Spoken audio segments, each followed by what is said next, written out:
Imagine in one day making $35,000 and then after 1 year making an additional $35,000. So in 1 year, you could potentially be making $70,000 with this type of deal. And these types of deals are called pocket listings. 3 years ago, I was sitting on my couch in my living room watching TV with my family, and all of a sudden my phone vibrates. I looked down at my phone to see a text from my real estate agent saying that he has a property for me that meets my criteria and he wants me to take a look at it. His text said, "Hey James, I have a seller that is wanting to sell their property quick because she's going through a divorce and she's willing to sell it at a discount.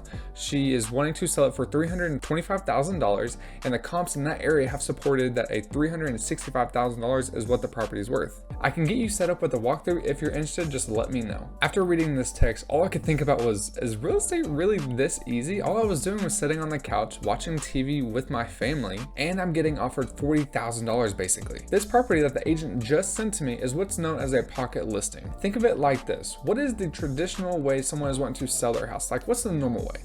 They're going to first off decide that they want to sell their house, and then they're going to contact a real estate agent to sell the property for them. So there is a time period between when the real estate agent knows about the property that the seller wants to sell and when they actually put it on the market. So they have to clean their property, get it ready, the homeowners have to move out, etc. That time gap, the real estate agent has this property in their back pocket, therefore known as a pocket listing. The real estate agent and the seller are the only people that know about this property right now. This makes for a great opportunity for us real estate investors because there's less competition because it's technically an off-market property, and we have access to the homeowner so we can just open up discussions, negotiations, etc. I'm going to show you how to find these pocket listings, but long story short, we ended up actually going through the inspection, going through the walkthrough, etc. We ended up signing the contract for, I believe it was $330,000, so not $325,000 like I told you earlier. That's because the seller, they want a little bit more money, and I'm not going to nickel and dime a seller whenever I stand to make $35,000 at the end.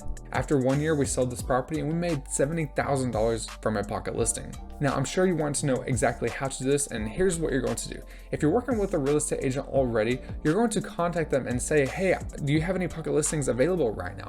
They're going to know what this means. And if you're not working with a real estate agent, here's what you're going to do. You're going to Google real estate agents in whatever market that you're in. And whenever you're going to call these real estate agents, and I highly suggest you call 3 to 5 at the very beginning, and you're going to tell them like, "Hey, do you have any pocket listings available for me?" Whenever you ask this question, if they say no, you're going to get their email, you're going to get their phone number, and you're going to follow up with them about every single week. You're going to ask them the same question every single week. "Do you have a pocket listing? I want to do business with you. I'm a real estate investor," etc. Pocket listings are amazing ways to get great deals, but that's not the only way. I go over 13 different ways to finding off-market properties in my free ebook, and that's going to be in the description down below this video if you want to go check it out. But if you don't, that's fine, but at least know how to find properties every single day completely for free. So I highly suggest you go watching this video right here that's popping up on your screen. But until next video, I'm out. See ya.